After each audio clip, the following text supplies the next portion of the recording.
Eventos finais. Capítulo 18. As 7 últimas pragas e os justos. O grande tempo de angústia, segunda parte. O grande tempo de angústia começa depois da terminação do tempo da graça. Quando Cristo cessar a sua obra como mediador em prol do homem, então começará este tempo de angústia. Ter-se-á então decidido o caso de toda a alma, e não haverá sangue expiatório para purificar do pecado. Ao deixar Jesus sua posição como intercessor do homem junto a Deus, faz-se o solene anúncio: quem é injusto, faça a injustiça ainda. E quem está sujo, suje-se ainda. E quem é justo, faça a justiça ainda. E quem é santo, seja santificado ainda. Apocalipse 22, verso 11. Então, o espírito repressor de Deus é retirado da terra. O povo de Deus acha-se preparado para a hora probante que diante dele está. Quando se encerrar a mensagem do terceiro anjo, a misericórdia não mais pleiteará em favor dos culpados habitantes da terra. O povo de Deus terá cumprido a sua obra. Recebeu a chuva serôdia, o refrigério pela presença do Senhor, e acha-se preparado para a hora probante que diante dele está. No céu, anjos apressam-se de um lado para o outro. Um anjo que volta da terra anuncia que a sua obra está feita. O mundo foi submetido à prova final, e todos os que se mostraram fiéis aos preceitos divinos receberam o selo do Deus vivo. Cessa então Jesus de interceder no santuário celestial. Cristo fez expiação por seu povo e apagou seus pecados. O número de seus súditos completou-se, e o reino, e o domínio, e a majestade dos reinos debaixo de todo o céu estão prestes a ser entregues aos herdeiros da salvação. E Jesus deve reinar como Rei dos Reis e Senhor dos Senhores. Terrível e além da compreensão. O tempo de agonia e angústia que diante de nós está exigirá uma fé que possa suportar o cansaço, a demora e a fome. Fé que não desfaleça, ainda que severamente provada. O tempo de angústia, como nunca houve, está prestes a manifestar-se sobre nós, e necessitaremos de uma experiência que agora não possuímos, e que muitos são demasiado indolentes para obter. Dá-se muitas vezes o caso de se supor maior angústia do que em realidade o é. Não se dá isso, porém, com relação à crise diante de nós. A mais vívida descrição não pode atingir a grandeza daquela prova. Quando Jesus deixar o santuário, seu espírito refriador será retirado dos dominadores e do povo. Serão deixados ao controle dos anjos maus. Então serão feitas, por conselho e direção de Satanás, leis que, se não fosse muito breve o tempo, nenhuma carne se salvaria. Muitos serão levados a repousar antes do tempo de angústia. Nem sempre é prudente suplicar cura incondicional. Ele sabe se aqueles em favor de quem se fazem petições seriam capazes de suportar a aflição e a prova que sobre eles viriam caso vivessem. Conhece o fim desde o princípio. Muitos serão levados a repousar antes que a prova de fogo do tempo de tribulação venha sobre o nosso mundo. O Senhor muitas vezes me instruiu de que muitos pequeninos hão de ser removidos do tempo de angústia. Havemos de ver de novo nossos filhos. Havemos de encontrar-nos com eles e reconhecê-los nas cortes celestes. O objetivo de Satanás: destruir todos os observadores do sábado. Diz o grande enganador: nossa principal preocupação é silenciar esta seita de observadores do sábado. Finalmente teremos uma lei para exterminar a todos os que não se submeterem à nossa autoridade. É desígnio de Satanás fazer com que eles sejam exterminados da terra, a fim de que não seja contestada sua supremacia no mundo. A igreja remanescente terá de passar por grande prova e aflição. Aqueles que guardam os mandamentos de Deus e a fé de Jesus sentirão a ira do dragão e de suas hostes. Satanás reputa por súditos seus os habitantes do mundo. Adquiriu domínio sobre as igrejas apóstatas, mas eis um pequeno grupo que resiste à sua supremacia. Se ele os pudesse desarraigar da terra, completo seria seu triunfo. Como influenciava nas nações pagãs para destruírem Israel, assim, no próximo futuro, ele incitará as maléficas potências terrestres para destruir o povo de Deus. Argumentos usados contra o povo de Deus. Vi que os 4 anjos segurariam os 4 ventos, até que a obra de Jesus estivesse terminada no santuário, e então viriam as 7 últimas pragas. Estas pragas enfureceram os ímpios contra os justos, pois pensavam que nós havíamos trazido juízos divinos sobre eles, e que se pudessem livrar a terra de nós, as pragas cessariam. Quando o anjo da misericórdia dobrar as asas e for embora, Satanás fará os maus atos que por muito tempo tem desejado realizar. Tormentas e tempestades, guerras e derramamento de sangue. Ele se deleita nessas coisas, efetuando assim a sua colheita. E tão completamente serão os homens enganados por ele, que declararão que essas calamidades constituem o resultado da profanação do primeiro dia da semana. Dos púlpitos das igrejas populares será ouvida a declaração de que o mundo está sendo punido, porque o domingo não é honrado como deveria.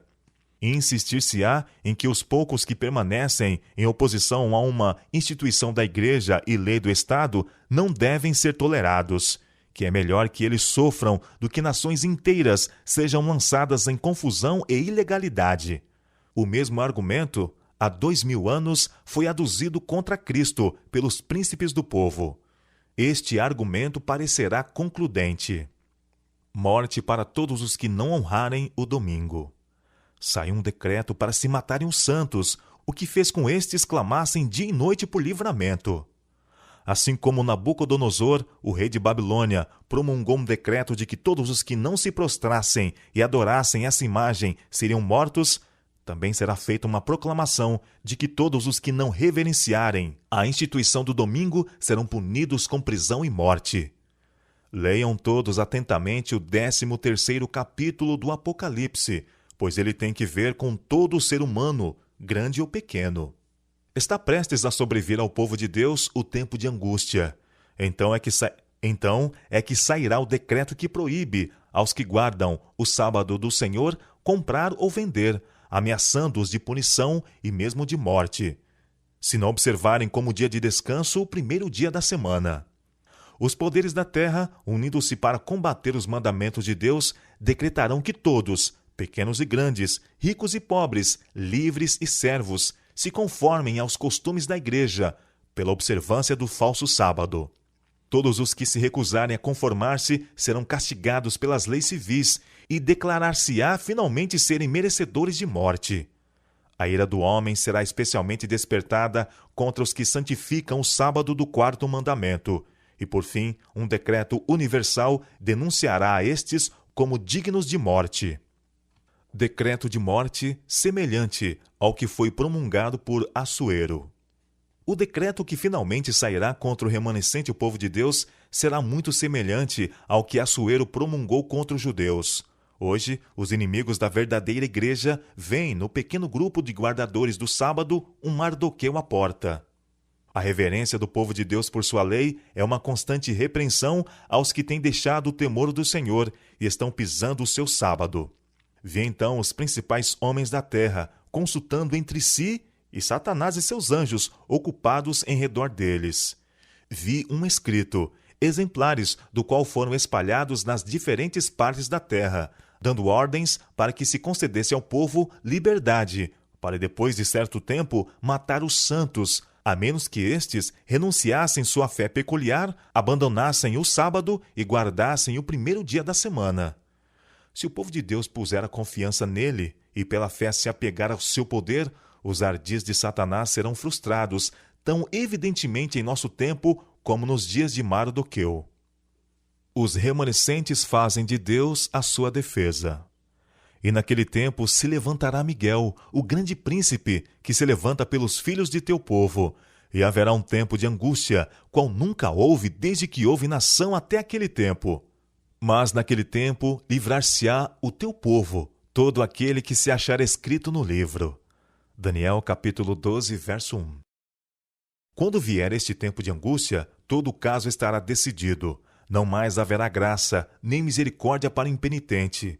O selo do Deus vivo estará sobre o seu povo. Estes poucos remanescentes, incapazes de se defenderem no conflito mortal com os poderes da terra, arregimentados pela hoste do dragão, fazem de Deus a sua defesa. Pela mais elevada autoridade terrestre, foi feito o decreto para que, sob pena de perseguição e morte, adorem a besta e recebam seu sinal. Queira Deus auxiliar seu povo agora, pois sem sua assistência, que poderão eles fazer naquele tempo em terrível conflito? O povo de Deus foge das cidades, muitos encarcerados. Quando o decreto promulgado pelos vários governantes da cristandade contra os observadores dos mandamentos lhes retirar a proteção do governo, abandonando-os aos que lhe desejam a destruição, o povo de Deus fugirá das cidades e vilas e reunir-se-á em grupos, habitando nos lugares mais desertos e solitários. Muitos encontrarão refúgio na fortaleza das montanhas. Muitos, porém, de todas as nações e de todas as classes, elevadas e humildes, ricos e pobres, pretos e brancos, serão arrojados na escravidão mais injusta e cruel.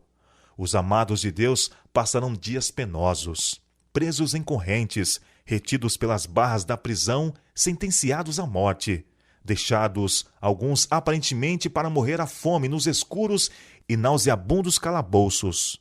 Posto que um decreto geral haja fixado um tempo em que os observadores dos mandamentos poderão ser mortos, seus inimigos, em alguns casos, se antecipam ao decreto e, antes do tempo especificado, se esforçam por tirar-lhes a vida. Mas ninguém pode passar através dos poderosos guardas estacionados em redor de toda a alma fiel. Alguns são assaltados ao fugirem das cidades e vilas, mas as espadas contra eles levantadas se quebram e caem, tão impotentes como a palha. Outros são defendidos por anjos sob a forma de guerreiros. O povo de Deus nesse tempo não está todo ele num só lugar. Eles se encontram em grupos diferentes e em todas as partes da terra, e serão provados individualmente, não em grupos. Cada um terá de resistir à prova por si mesmo. A fé dos membros individuais da igreja será provada como se não houvesse outra pessoa no mundo. Casas e terras não terão utilidade. Casas e terras serão de nenhuma utilidade para os santos no tempo de angústia, pois terão de fugir diante de turbas enfurecidas. E nesse tempo, suas posses não podem ser liberadas para o avançamento da causa da verdade presente.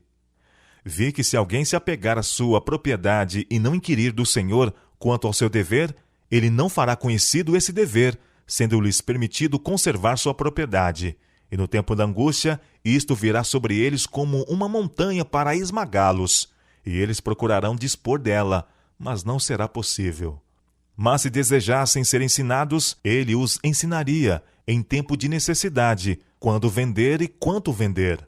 Agora é demasiado tarde para apegar-se a tesouros terrestres. Em breve, casas e terrenos desnecessários não terão nenhum proveito para quem quer que seja, pois a maldição de Deus recairá cada vez mais intensamente sobre a terra. É feito o apelo. Vendei os vossos bens e dai esmola.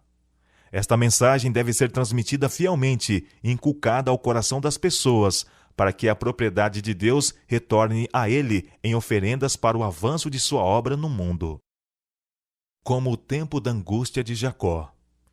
Expedir-se-á por fim um decreto contra os que santificam o sábado do quarto mandamento, denunciando-os como merecedores do mais severo castigo, e dando ao povo liberdade para depois de certo tempo matá-los. O romanismo do velho mundo, o protestantismo apóstata no novo, adotarão uma conduta idêntica para com aqueles que honram todos os preceitos divinos. O povo de Deus será então imerso naquelas cenas de aflição e angústia, descritas pelo profeta como o tempo de angústia de Jacó. Aos olhos humanos, parecerá, todavia, que o povo de Deus logo deverá selar seu testemunho com seu sangue, assim como fizeram os mártires antes deles. Eles mesmos começam a recear que o Senhor os abandonou para sucumbirem às mãos de seus inimigos. É um tempo de terrível agonia. Dia e noite clamam a Deus rogando livramento. Semelhantes a Jacó, todos estão a lutar com Deus. Seu semblante exprime sua luta íntima. A palidez repousa em cada rosto. Não cessam, porém, de orar fervorosamente. A experiência de Jacó durante aquela noite de luta e angústia representa a prova pela qual o povo de Deus deverá passar precisamente antes da segunda vinda de Cristo. O profeta Jeremias, em sua santa visão, olhando para este tempo, disse: Ouvimos uma voz de temor, mas não de paz. Por que se tem tornado macilentos todos os rostos? Porque aquele dia é tão grande que não houve outro semelhante, e é tempo de angústia para Jacó. Ele, porém, será livrado dela. Os justos não têm faltas ocultas para revelar. No tempo de angústia, se o povo de Deus tivesse pecados não confessados que surgissem diante deles, enquanto torturados pelo temor e angústia, seriam vencidos. O desespero suprimir-lhes-ia a fé, e não poderia ter confiança para suplicar de Deus o livramento. Mas, ao mesmo tempo em que têm uma profunda intuição de sua indignidade, não possuem falta oculta para revelar. Seus pecados foram examinados e extinguidos no juízo. Não os podem trazer à lembrança. O povo de Deus terá uma intuição profunda de seus malogros, e ao reverem a vida, sossobrar-lhes-ão as esperanças. Lembrando-se, porém, da grandeza da misericórdia de Deus e de seu próprio arrependimento sincero, alegarão suas promessas feitas por meio de Cristo aos pecadores desamparados e arrependidos. Sua fé não faltará por não serem suas orações respondidas imediatamente. Apoderar-se-ão da força de Deus, assim como Jacó lançou mão do anjo, e a expressão de sua alma será: Não te deixarei ir, se me não abençoares. Os santos não perderão a vida. Deus não consentiria que os ímpios destruíssem aqueles que estavam esperando pela sua trasladação, e que se não encurvariam ao decreto da besta, nem receberiam o seu sinal. Vi que se fosse permitido aos ímpios matar aos santos, Satanás e todo o seu exército maléfico e todos os que odeiam a Deus ficariam satisfeitos. E que triunfo seria para sua majestade satânica ter poder, na última luta finalizadora, sobre os que por tanto tempo haviam esperado ver aquele a quem amaram.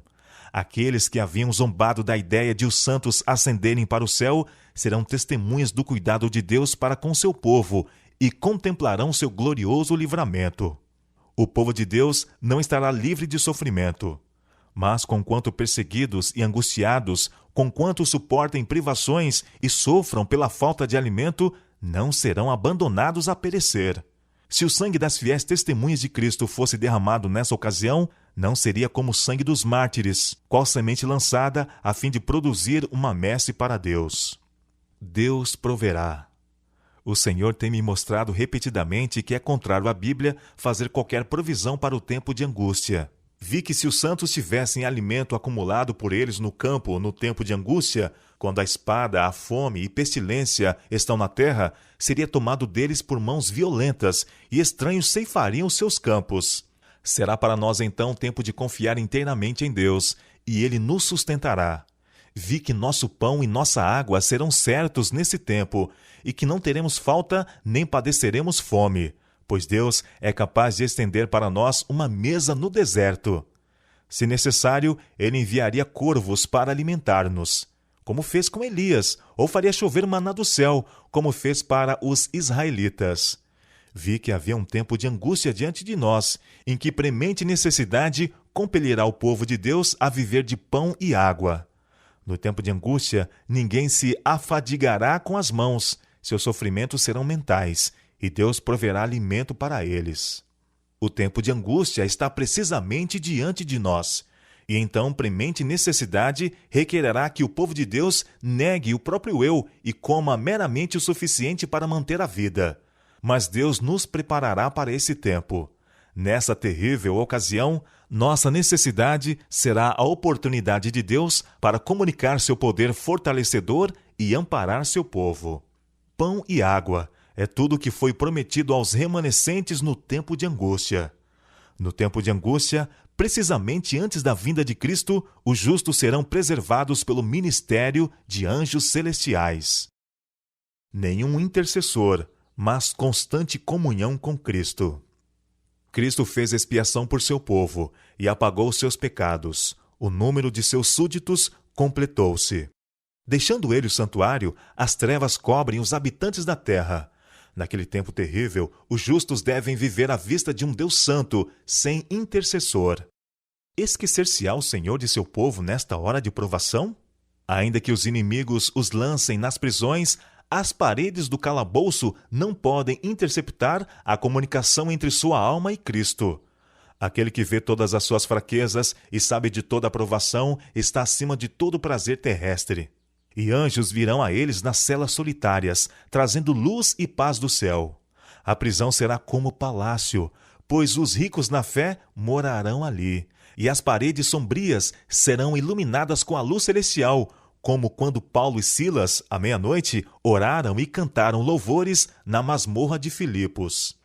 Pudessem os homens ver com visão celestial e contemplariam um grupo de anjos magníficos em poder, estacionados em redor daqueles que guardaram a palavra da paciência de Cristo.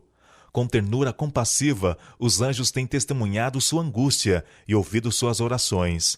Estão à espera da ordem de seu comandante para os arrancar do perigo. O precioso Salvador enviará auxílio exatamente quando dele necessitarmos. É impossível dar uma ideia da experiência do povo de Deus que há de viver na terra quando se misturarem a glória celeste e a repetição das perseguições do passado. Andarão eles à luz que procede do trono de Deus. Por meio dos anjos haverá constante comunicação entre o céu e a terra. Em meio ao tempo de angústia que está para vir, tempo de angústia qual nunca houve desde que existe nação, o povo escolhido de Deus ficará inabalável. Satanás e sua hoste não os poderá destruir, pois anjos magníficos em poder protegê-los-ão. O povo de Deus não acaricia desejos pecaminosos. Agora, enquanto nosso grande sumo sacerdote está a fazer expiação por nós, devemos procurar tornar-nos perfeitos em Cristo. Nem mesmo por um pensamento poderia nosso Salvador ser levado a ceder ao poder da tentação. Satanás encontra nos corações humanos algum ponto em que pode obter apoio. Algum desejo pecaminoso é acariciado, por meio do qual suas tentações asseguram a sua força. Mas Cristo declarou de si mesmo: aproxima-se o príncipe deste mundo, e nada tem em mim. Satanás nada pôde achar no Filho de Deus que o habilitasse a alcançar a vitória. Tinha guardado os mandamentos de seu Pai, e não havia nele pecado que Satanás pudesse usar para sua vantagem. Esta é a condição em que devem encontrar-se os que subsistirão no tempo de angústia. A batalha contra o próprio eu continua. Enquanto reinar Satanás, teremos de subjugar o próprio eu e vencer os pecados que nos assaltam. Enquanto durar a vida, não haverá ocasião de repouso. Nenhum ponto a que possamos atingir e dizer: alcancei tudo completamente. A santificação é o resultado de uma obediência que dura a vida toda. Tem de se manter constante guerra contra a mente carnal, e temos de ser ajudados pela enobrecedora influência da graça de Deus, que atrairá a mente para cima, habilitando-a a meditar sobre coisas puras e santas. Podemos criar um mundo irreal em nossa própria mente, ou conceber uma igreja ideal em que as tentações de Satanás não mais induzam ao mal, mas a perfeição só existe em nossa imaginação. Quando os seres humanos receberem carne santa, não permanecerão na terra, mas serão levados ao céu. Se bem que o pecado seja perdoado nesta vida, seus resultados não são agora inteiramente removidos. É por ocasião de sua vinda que Cristo deve transformar nosso corpo abatido para ser conforme o seu corpo glorioso. Os 144.000 cantavam um cântico novo diante do trono, cântico que ninguém podia aprender, senão os 144.000. É o hino de Moisés e do Cordeiro, hino de livramento. Ninguém, a não ser os 144.000, pôde aprender aquele canto, pois é o de sua experiência, e nunca ninguém teve experiência semelhante. Estes são os que seguem o Cordeiro para onde quer que vai. Estes têm sido trasladados da terra, dentre os vivos, são tidos como as primícias para Deus e para o Cordeiro. Estes são os que vieram de grande tribulação, passaram pelo tempo de angústia, qual nunca houve desde que houve nação, suportaram a aflição do tempo de angústia de Jacó, permaneceram sem intercessor durante o derramamento final dos juízos de Deus. Não é sua vontade que eles se metam em discussões acerca de questões que os não ajudam espiritualmente, tais como: que pessoas vão constituir os 144.000? Isto Aqueles que forem os eleitos de Deus hão de, sem dúvida, saber em breve. O povo de Deus é libertado. As hostes de Satanás e homens ímpios os rodearão, e exultarão sobre eles, pois parecerá não haver escape para eles. Em meio, porém, de sua orgia e triunfo, ouve-se ribombo após ribombo dos mais estrondosos trovões. Os céus se enegreceram, sendo iluminados apenas pela brilhante luz e a terrível glória do céu, ao fazer Deus soar sua voz desde sua santa habitação. Abalam-se os fundamentos da terra, os edifícios vacilam e caem com terrível fragor. O mar ferve como uma caldeira, e a terra toda se acha em horrível comoção. Vira-se o cativeiro dos justos, e em suaves e solenes murmúrios dizem uns aos outros: somos libertados, é a voz de Deus.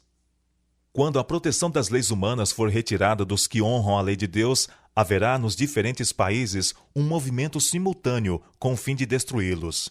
Aproxima-se o tempo indicado no decreto. O povo conspirará para desarraigar a odiada seita.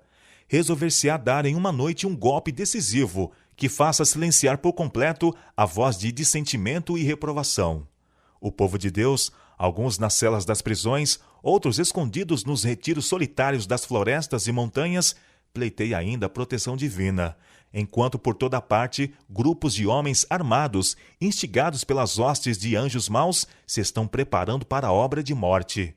Com brados de triunfo, zombaria e imprecação, multidões de homens maus estão prestes a cair sobre a presa, quando eis um denso negror, mais intenso do que as trevas da meia-noite, cai sobre a terra. É à meia-noite que Deus manifesta o seu poder para o livramento de seu povo.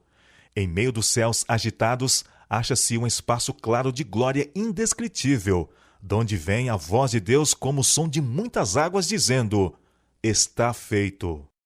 Essa voz abala os céus e a terra. As mais orgulhosas cidades da terra são derribadas. Os suntuosos palácios em que os grandes homens do mundo dissiparam suas riquezas com a glorificação própria desmoronam-se diante de seus olhos. As paredes das prisões fendem-se, e o povo de Deus, que estivera retido em cativeiro por causa de sua fé, é libertado.